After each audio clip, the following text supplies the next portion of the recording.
मेरे चैनल के ऊपर अब तक जितनी भी वीडियोस बनी हैं उनमें ये सबसे यूनिक है। क्यों? इसका जवाब ये है कि इस बैटरी के अंदर हम लोगों ने अपग्रेडेशन करनी है। अपग्रेडेशन इन द सेंस कि ये एक 48 वोल्ट की यानी कि 13S की बैटरी है और इसको हमने कन्वर्ट करना है 60 वोल्ट्स यानी कि 16S की बैटरी के अंदर। 60 वोल्ट की बैटरी में कन्वर्ट करना है 48 वोल्ट की बैटरी को। अच्छा, अब मैंने इसको खोल तो दिया है, तो कौन-कौन से स्टेप्स से मैं गुज़रूँगा वो भी आप भी नोट करें और उसमें मुझे भी सजेशन आप दे सकते हैं इसी वीडियो के कमेंट्स में कि मैं अगर कुछ और मज़ीद इम्प्रूवमेंट कर सकता हूँ, तो वो भी मुझे ज़रूर बताइएगा। अच्छा, जिन-जिन चीज़ों का ध्यान रखना है, वो ज़रा नोट कर लें। सबसे पहली चीज़ जो मैंने बीएमएस वगैरह इससे उतारा हुआ है, उसमें मैंने ये नोट किया है कि ये 20 एम्पेयर्स का बीएमएस है। 48 वोल्ट में 20S का बीएमएस है। तो जितने ज़्यादा एम्पेयर्स का होगा, उतना ही ज़्यादा करंट को वो सपोर्ट कर सकेगा, बर्दाश्त कर सकेगा। एनीवे ये तो ख़ैर अब नहीं रहेगा। 48 वोल्ट की बैटरी को के 60 में कन्वर्ट करना है, तो फिर ज़ाहिर है 60 वोल्ट का बीएमएस लगेगा। अच्छा, पहली बात। दूसरी बात ये कि बीएमएस के हवाले से मैं आपको ये भी बताता जाऊँ कि मैंने हमेशा से 3 वो रखे होते हैं ऑप्शंस। एक बिल्कुल सिंपल बीएमएस, दूसरा उसके साथ ही डेली का बीएमएस जो उससे थोड़ा-सा प्राइस में ज़्यादा होता है, और सबसे अच्छा वो है जेके का बीएमएस। जेके का बीएमएस जो है वो बैलेंसिंग भी ज़्यादा एम्पेयर्स के साथ करता है, और दूसरा ये कि आपको सब कुछ उसके अपने फ़ोन की स्क्रीन पे नज़र आ रहा होता है। लेकिन एनीवे मेरे ज़्यादा इसरार के बावजूद भी क्लाइंट ने डेली का बीएमएस जो है वो सिलेक्ट किया है लगाने के लिए। अब वो जो है तकरीबन 100 मिली एम्पेयर्स के रेट से बैलेंसिंग करता है, और दूसरा ये कि वो ब्लूटूथ सपोर्टेड भी नहीं है। एनीवे ये तो ख़ैर बीएमएस के हवाले से मैंने बताना था। अब आ जाएँ इसके ऊपर। इसके चंद एक चीज़ें जो मैंने नोट की हैं, एक तो ये कि इसके ऊपर काफ़ी पतली निकल स्ट्रिप लगी हुई है। 0.12 mm है ये। मोटाई में 0.12 mm है, और दूसरी चीज़ ये कि इसकी जो चौड़ाई है वो 6 mm है। 6 मिलीमीटर इसकी चौड़ाई है। बड़ी बैटरी में ये नहीं लगाया जाता। अच्छा, दूसरी चीज़ इसकी ये कि चूँकि पाकिस्तान है, प्योर निकल स्ट्रिप मेरा नहीं ख़्याल कि कहीं पर मौजूद है, या अगर होगी भी तो मे बी कि मेरे इल्म में ना हो। लेकिन यहाँ पर ज़्यादातर जितनी निकल स्ट्रिप्स पाकिस्तान में चाइना से आती हैं ना, वो वक्त के साथ साथ ज़ंग ले लेती हैं। अब इसका जो 48 वोल्ट्स वाला पॉइंट है ना, इसको ज़रा गौर से देखें तो ये ज़ंग इसके ऊपर लगा हुआ है। इसका मतलब है कि इसको मुकम्मल तौर पे हटाना पड़ेगा। अच्छा, ये दूसरी बात हो गई। सबसे पहले जो मैंने ये काम करना था, वो ये कि वोल्टमीटर लेकर मैंने इसके 0 से लेकर 48 वोल्ट तक तमाम जो वोल्टेज हैं इन तमाम पैरेलल में लगे हुए सेल्स की वो फाइंड की। मैं सेल्स के ऊपर भी आऊँगा, लेकिन फ़िलहाल पहले ये समझ लें कि आपने 0, 4, 8, 12, 16, 20 ये सारा वेरीफ़ाई करना है। मैंने ये किया हुआ है, ठीक है? अच्छा, दूसरे नंबर पे जो सबसे अहम काम है, वो करने वाला ये है कि आपने फिर इन दोनों की वोल्टेज यानी कि ये पहला जो ग्रुप 9 सेल्स का लगा हुआ है पैरेलल में, आपने इनकी वोल्टेज चेक करनी है कि ये कितने वोल्ट्स पे है, और आया ये भी उतने ही वोल्टेज पे है या नहीं है, आउट ऑफ बैलेंस तो नहीं है। फिर इसी तरह ये सपोज़ कर लें कि ये 4.0 वोल्ट है, 4.1 वोल्ट है, 4.2 वोल्ट है, 3.9 वोल्ट है, 3.8 वोल्ट है, ये मुख्तलिफ वोल्टेजेस हैं। तो इसका मतलब है कि ये आउट ऑफ बैलेंस हो चुकी है। इसने अनकरीब अपना मज़ीद डिसबैलेंस होकर काम छोड़ देना था। लेकिन बहरहाल ये तो मैंने आपको इसके वोल्टेज के चेक करने के 2 तरीके बताए।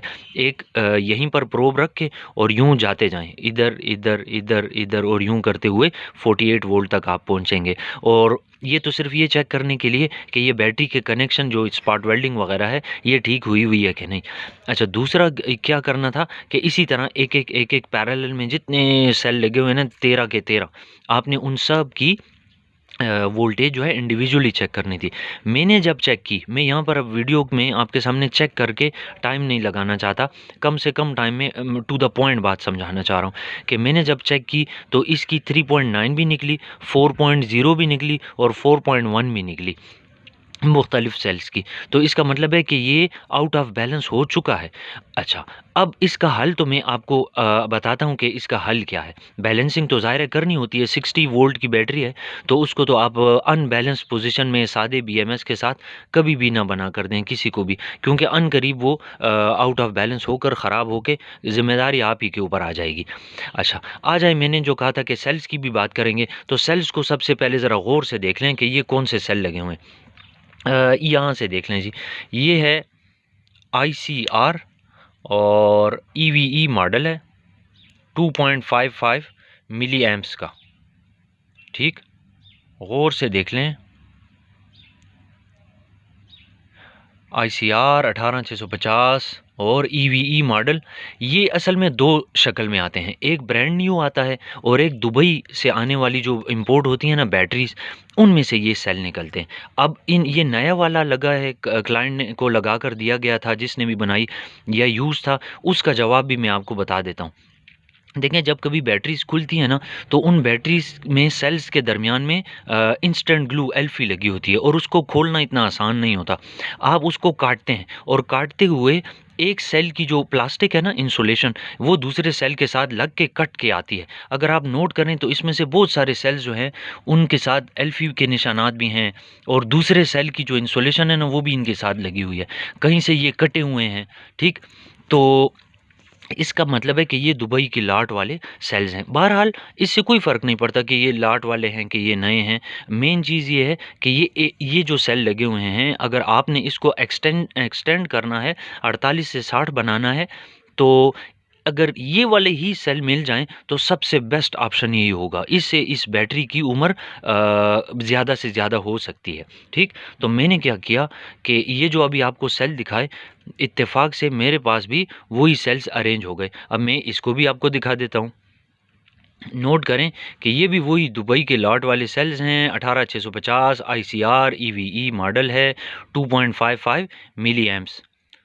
ठीक, 2.55 मिली एम्पेयर आर इसकी कैपेसिटी है, लेकिन ये इसकी रेटेड कैपेसिटी है। इसको बोलते हैं, जो प्रिंट हुई होती है इसको रेटेड कैपेसिटी कहते हैं। ये इसकी मेजर्ड कैपेसिटी है जो मैंने फाइंड की हुई है। ये तमाम के तमाम सेल्स जो हैं ये इसी ब्रांड के हैं। ठीक है, तो मैंने इसकी एक्सटेंशन कैसे करनी है ये देख लें। ये आपको निशान नज़र आ रहा होगा, ये एक सेल से दूसरे सेल को जुदा करते हुए एक का पोर्शन दूसरी की तरफ चला जाता है, तो यहाँ पर ये इस तरह से आपको नज़र आता है, जिसे आपने प्रोटेक्ट करना है। इसके ऊपर इंसुलेशन लगानी ही लगानी है। बहरहाल ये तो मैंने आपको सिर्फ अभी बता दिया, इनको मैं बाकायदा से ठीक करूँगा। स्टिकर में लगा चुका हूँ, इंसुलेशन स्टिकर्स में इन सब के ऊपर रेडी करके लगा चुका हूँ। अच्छा, अब आ जाते हैं इसके पैरेलल सीरीज़ कम्बिनेशन की तरफ। इसकी तरतीब कुछ इस तरह से है कि 48 वोल्ट के लिए तो मैंने आपको अपने ट्यूटोरियल वाली वीडियोस में बताया हुआ है कि 13S बैटरी बनाई जाती है, सीरीज़ में 13 सेल लगते हैं और क्लाइंट के मुताबिक ये तकरीबन 20 एम्पेयर है और इसमें मैंने गिना है तो ये तकरीबन 9 सेल्स जो है ना वो पैरेलल में बन रहे हैं। पैरेलल में 9 सेल्स बन रहे हैं, तो अगर हम 20 एम्पेयर्स डिवाइडेड बाय 9 करें ना, तो तकरीबन 2200-2300 mAh पर सेल बनता है। एक सेल का 2200 या 2300 mAh कैपेसिटी बनती है। तो हमने फिर इसी मॉडल के, यानी कि इसी कलर में, इसी कंपनी के इतनी ही कैपेसिटी वाले अगर सेल अरेंज कर लेते हैं ना, तो ये सबसे बेस्ट कम्बिनेशन इस बैटरी का बनता है। तो इत्तेफाक हो गया कि वही सेल मिल गए और उतनी ही कैपेसिटी है। ये सारे के सारे कैपेसिटी में फाइंड कर चुका हूँ मैं, कभी भी अनटेस्टेड सेल नहीं लगाता अनलेस कि वो ब्रांड न्यू ना हो। यूज़ में तो आप कभी भी बंद आंखों से नहीं लगाएंगे, उसकी एक एक सेल की कैपेसिटी को फाइंड करना होगा। अब आप नोट करें कि इसकी IR भी तकरीबन एक जैसी है। अच्छा, आ जाएँ जी, अब इसके बाद करना क्या है, तो ये चूँकि 13S है, तो 13S को 16S में कन्वर्ट करने के लिए पैरेलल में मैंने 3 ग्रुप्स लगाने हैं। इस साइड पे करूँ या उस साइड पे करूँ, इससे कोई फ़र्क नहीं पड़ेगा। मैं ये साइड जो है ना वो इस्तेमाल करूँगा, क्योंकि मैंने जो 18650 के इंसुलेशन वो हैं स्पेसर्स, इसकी मैंने एक शीट तैयार की हुई है इस तरह से, और इसी तरह इसके ऊपर वाली साइड के लिए भी ये तैयार करके रखी हुई है। ये सेल्स मैं अभी निकालता हूँ इसमें से। तो करना सिर्फ ये है कि इस साइड पर इसकी एक्सटेंशन करनी है। ये सिंगल एक बैटरी यूँ इस साइड में आ जाएगी रेक्टेंगुलर शेप में। ठीक, तो इसके अंदर 27 यानी 27 सेल्स हम ऐड करेंगे, क्योंकि 13 से 16 में कन्वर्ट करने के लिए 3 और सीरीज़ इसमें आनी है। 13 से 16 में कन्वर्ट करने के लिए 3 सीरीज़ और इसमें ऐड होंगी, और जितने सेल्स इसमें पैरेलल में लगे हुए हैं उतने ही सेल्स इसके अंदर भी पैरेलल में लगाएंगे, तो ही ये 20 एम्पेयर में 60 वोल्ट की बैटरी तैयार हो जाएगी। तो ये थी हमारी बैटरी। इसमें मेन प्रॉब्लम जो मुझे देखने को आया, एक तो ये कि निकल स्ट्रिप काफ़ी छोटी पतली थी, ठीक है, 6 mm मैंने आपको बताया उसमें। दूसरा ऊपर से ये कि कहीं पर एक एक स्पार्क वेल्ड लगा हुआ था। जितने भी मैंने देखे इसमें 90% जो थे वो एक सिंगल स्पार्क वेल्ड जो है ना उसके ऊपर चल रहे थे। तो मैंने A to Z सब के सब को डबल भी कर दिया।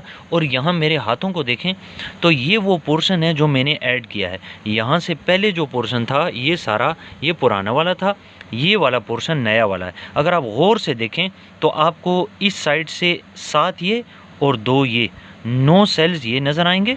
फिर उसके बाद आप ये उल्टे पड़े हुए देखो, ठीक है, एक ये है और 8 ये हैं, 9 ये वाले दूसरे हो गए, दूसरी सीरीज़ हो गई, ये इसके साथ सीरीज़ में लगा हुआ है ग्रुप। और फिर इसके बाद ये नीचे से इन 9 के साथ आपस में जुड़े हुए हैं। तो ये हमारा फाइनल 60 वोल्ट वाला यानी कि 16th पॉजिटिव साइड हो गई हमारे सेल्स की, यानी कि ये 64 वोल्ट वाला पॉइंट है।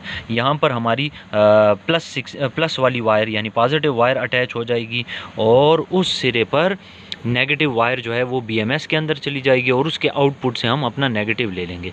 तो ये हमारी एक बैटरी अब कंप्लीट हो चुकी है। स्पार्क वेल्डिंग का प्रोसेस जो है वो भी कंप्लीट हो गया। मैंने इनको भी जहाँ जहाँ पे सिंगल स्पार्क वेल्ड था वो सारा मैंने डबल कर दिया, जहाँ पे रस्ट लगा था वो मैंने उतार के दोबारा ताज़ा कर दिया। इसके अलावा ये BMS की जितनी भी सेंसिंग वायर्स थी वो भी मैंने यहाँ से उतार दी हैं। तो अब आप देख सकते हो कि ये नया ऐड हुआ वो पोर्शन सेल भी वही हो गए जो पहले वाले थे।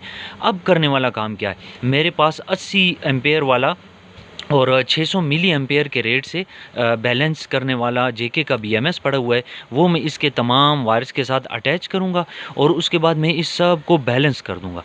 बैलेंस करने से ये होगा कि ये जितने भी पैरेलल का 9 सेल्स का ग्रुप बना हुआ है ये सारा का सारा बिल्कुल एक जैसी वोल्टेज लेवल पे आ जाएगा।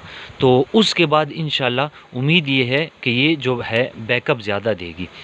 ये और बात है कि फिर उस JK BMS को हटा के मैंने डायली का ही लगाना है क्लाइंट की डिमांड के मुताबिक। लेकिन क्या है कि आपका काम होता है समझाना, और उसके बाद आपकी ड्यूटी ख़त्म हो जाती है। एनीवे ये है जी वो मरहला जिसके बाद अब मैं इसको बैलेंसिंग के लिए तैयार करता हूँ। ये है वो JK का BMS जो कि 600 मिली एम्पेयर के रेट से बैलेंसिंग करता है। इसको मैं इसकी बैलेंसिंग के लिए इस्तेमाल करूँगा। अगर आपको भी ये JK का BMS चाहिए हो तो रब्ता कर सकते हैं, नंबर आपके सामने आ रहा होगा। और ये इसकी सेंसिंग वायर्स वगैरह हो गई।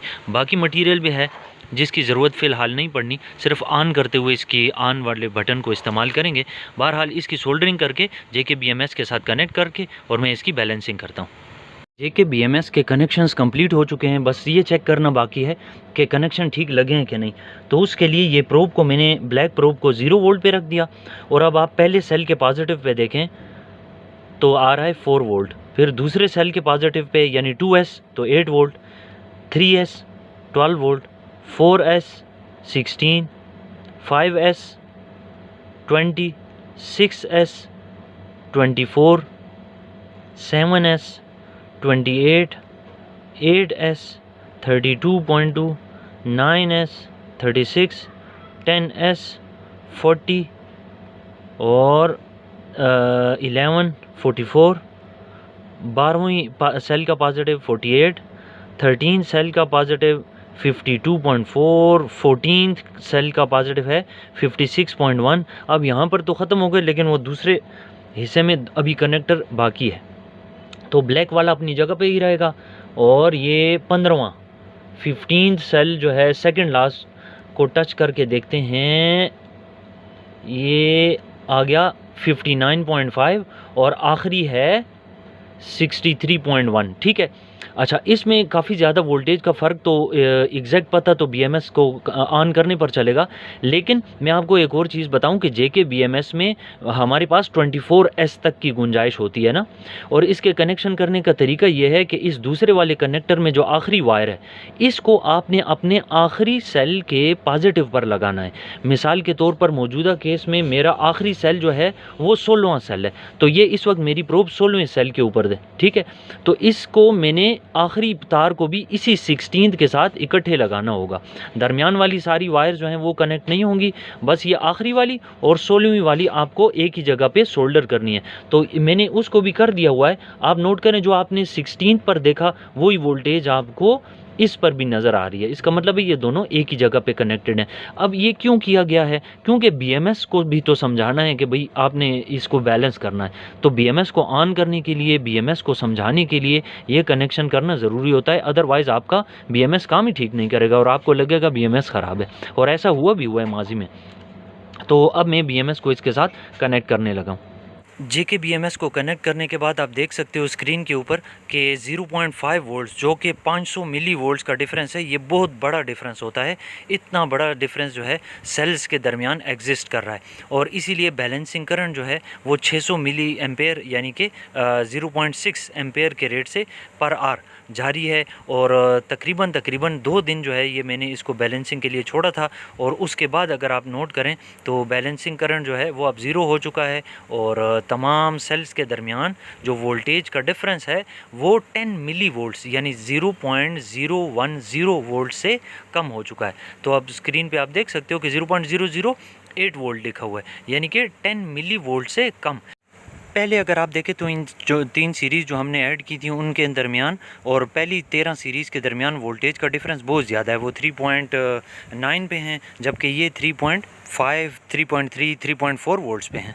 और अब 2 दिन की बैलेंसिंग के बाद अगर आप देखें तो पहली सीरीज़ से लेकर 16वीं सीरीज़ तक तमाम की तमाम जो सेल्स हैं पैरेलल में लगे हुए, उनके वोल्टेज के दरमियान ज़्यादा से ज़्यादा डिफरेंस 0.008 वोल्ट्स रह गया, और ये सारे के सारे एक जितनी वोल्टेज लेवल पर आ चुके हैं।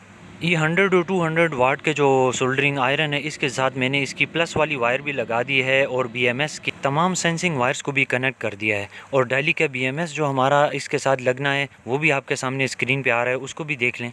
टाइम की बचत के खातिर मैं आपको बता दूं कि मैंने इसकी तमाम सेंसिंग वायर्स जो हैं उनके ऊपर प्रोब रख के 0, 4, 8, 12 सारा मैंने वेरीफाई किया। उसके बाद मैंने इसकी तमाम की तमाम वायर्स को कनेक्ट करके पैक करने इंसुलेशन पेपर लगाया, और उसके बाद इसको पैक कर दिया। तो इस तरह हमारी 60 वोल्ट 20 एम्पेयर की लिथियम आयन 18650 सेलों से बनी हुई मॉडिफाइड या अपग्रेडेड बैटरी जो है बिल्कुल तैयार हो चुकी है। फाइनल पैकिंग इसकी हो चुकी है। डेली का BMS इसके साथ लग चुका है। कनेक्टिंग आउटपुट वायर्स इसके साथ लग चुकी हैं। मैंने 10 mm की वायर्स इसके आउटपुट पे कनेक्ट की हुई हैं, और आप वोल्ट मीटर पर देख सकते हो कि इस वक्त इसकी वोल्टेज क्या आ रही है। मैं आपको बार बार बता चुका हूँ कि फ़ाइनल पैकिंग वो तीसरा मरहला होता है कि जिसके बाद हम वोल्टेज चेक करते हैं डिस्पैच करने से पहले। तो आपको भी अगर लिथियम आयन की बैटरी चाहे 12 वोल्ट, 36, 48, 60, 72 जो भी बनानी हो, इन वीडियोस को देखकर जो आपके स्क्रीन पे आ रही हैं उनको देखकर सीख भी सकते हैं, और स्क्रीन पर आने वाले नंबर को देखकर ऑर्डर करके बनवा भी सकते हैं।